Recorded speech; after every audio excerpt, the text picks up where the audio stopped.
Hey guys, welcome back to another video. Elijah Baseball here. Today I'm going to be showing you guys my brand new 44 Pro Gloves Signature Series. Just got this a few days ago. This is brand new right out of the bag. So yeah, let's get right into the video. Alright, so we're going to go through a few different things in this video. We're going to talk about the customization of the glove, different details that I added that I just liked. Also going to be talking about the break-in process of this glove, different things that I do specifically to my glove to shape it the right way and how I like my glove done. So first things first, each glove that you order comes with a custom bag. This is 44's just extra addition to each person that they give. Other brands like Wilson, they don't do this. I personally really like these bags. It's helpful if you're going to practice and it's middle of the winter, right? It's snowing out. You don't want to get your glove dirty. You could just throw your glove in here rather than trying to hide it in your bag and get it all dirty and messed up. Each of these bags has your name and number on it. You can get these customized. You can put whatever you want on here. You can put your team name. You can put your name. You can put a Bible verse. You can do whatever you want. You can put anything on here. This is just 44's special thing that they give to every customer. Second thing we're going to talk about is the glove itself. Some of the customization that I added, some of the different color changes that I did compared to my last glove, and then we're just going to purely look at some of the really cool additions that 44 allows you to do that some of the other glove brands don't have. Alright, so first things first, we're going to take a look at the pocket here. So this pocket is one of the favorite choices that I've had. I just really like the design. I like how it looks on the glove. I think it gives it a cleaner look, and that's just been my preference ever since I started buying these gloves. Alright, second thing is the text that they allow you to put on both sides of the glove. We have Elijah number 7 right here. That's my name. That's my number. It's been my number ever since I was like 8 years old, so kind of convenient. I've been lucky. I've got to keep the same number on all of my other gloves. I've had that number on my glove, and it's been on my bag too, and I've been able to use this same bag for a few years now, which is really nice. On the other side here, we have Proverbs 14:23. This is one of my favorite Bible verses, and we also have the cross. I personally like that they give you all those options. Like some of the other brands, they don't allow symbols on the glove. They don't allow text on the glove. Just another one of those things that 44 does a really good job of. They have a huge variety of options to choose from. Go take a look at just the very outside of the glove here. On my last glove, it was a little different. I had some more red and some more like darker blue mixed into the glove. I decided to go with some more gray and then lighter blue, almost a turquoise color. Which I think worked out really well, especially with the light red stitching, if you guys can see that. Yeah, there it is, the light red stitching there. I think the color scheme worked out really well. They do a really good job of showing it. I can flash a picture up on the screen here. They do a really good job of showing how it's going to look in real life, just on a computer, which is pretty hard to do. But I love how this turned out. We got the 44 down here. It's pretty nice. This is not like some of the other gloves that I've had the smaller fit for smaller hands. Obviously my hands are a lot bigger than they were 2 years ago, so this is just a normal size glove, 11 and a half, as you can see right here, if that'll focus. 11 and a half. But yeah, I just really like the way that everything turned out on this glove. I think it looks great. Last thing we're going to look at is the inside, the palm of the glove. So we have number 7 on there. Last one, like I said, I just got 44. I kind of changed everything up on this glove, and I like it. I like how it turned out. Last glove, I got 44 in here. This time I decided to just put my number because I'm probably going to have that number for a while. And then you got the small letters down there, 44. Just adds that extra addition. Some of this is going to fade away just because it's the cream color. I like it on the gloves. I kind of like it when it gives that dirtier look. Makes it look a little nicer, You can tell that you've been playing with it for a while. And there's a difference with getting it, out on the field, getting it dirty, making plays in the grass, getting stains on it, compared to like actually like over oiling your glove or something like that. That just doesn't look good. It does look really nice on this cream color glove, and even some of this snakeskin too, how it just tints itself to some of the dirt on this leather. I think it looks really cool, especially with the colors I chose. I can't wait to get this out on the field and see how it turns out. Alright, and 44 gives you a lot of options to choose from when it comes to the finger pocket here. If you've seen any other videos on 44 gloves, you'll see that some people have an actual pocket that comes out on the glove to keep your finger in there. It's kind of nice for some colder games, or if you are a first baseman or catcher, some of those you're going to be catching them right on that finger almost every time, right? So that can be nice to have that. Me, as an infielder, I mainly play shortstop and third base. I decided I'm just going to it has a little bit more padding there, which is really nice.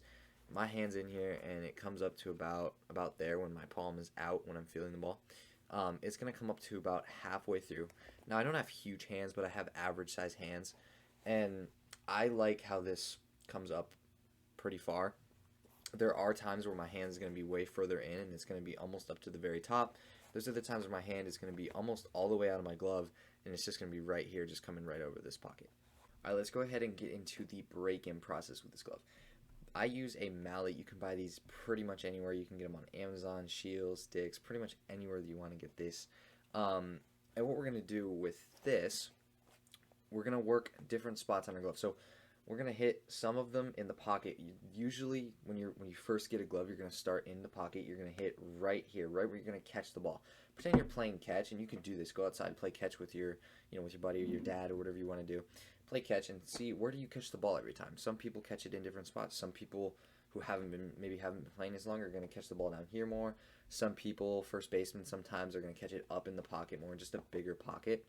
But for an infielder's glove, you're really going to be trying to hit right here. That's where you're going to field the ball, catch the ball most of the time. So you're really going to be hitting that. It's going to break in that leather. It's going to hurt less. It's going to be a lot easier to catch. And then you're going to work down here too. If you can get this leather breaking in, you can see on this glove, this doesn't have any creasing down there. It's a nice smooth pocket. Now I've only had this for a few days, so that might change as I really start playing with it a lot more.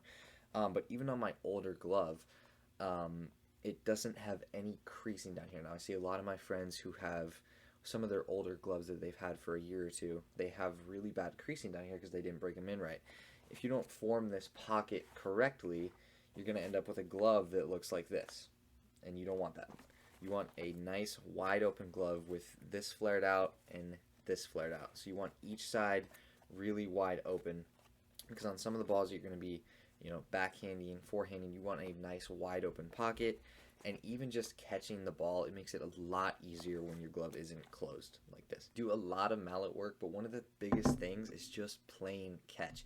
You can play catch with your friend. If you have one of those friends that throws like really hard, go out there, be brave, catch for him, it'll break your glove in really fast. Now the other thing is 44 gloves, when you custom make this, because this is obviously a custom glove, when you custom make your gloves, they give you an option to have your glove pre-broken in.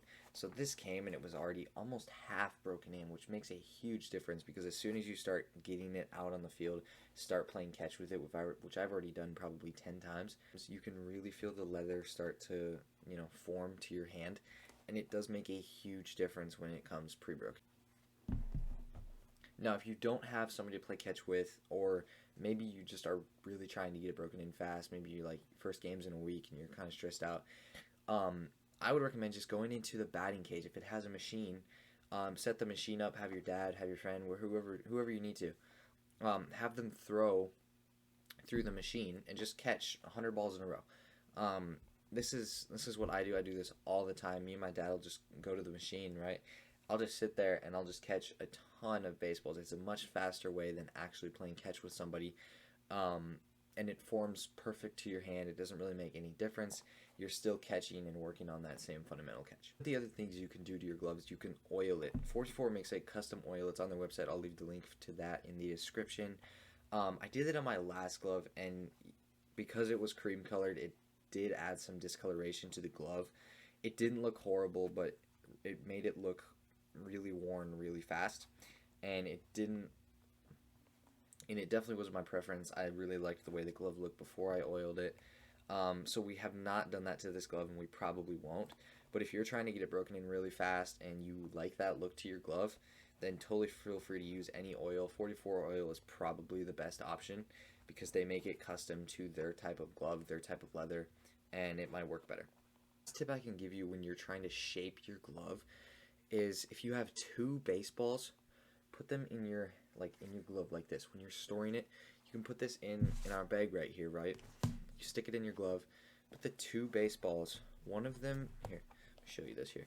One of them wants to be like in the pocket right where I was talking about earlier, that spot you're going to catch almost every ball. Pocket right here to really get this. See how this is coming out? See, this is coming out here, so you can already see it, and yeah, you can already see that coming out, forming that bigger pocket. And then you're going to have one of them down on the bottom here. So you're going to have one that's forming, your bottom of your glove, and you're going to have one that is forming your pocket of your glove. And that is a huge tip, especially when you're storing your glove if you're not going to play for like a week straight, over a holiday break or something.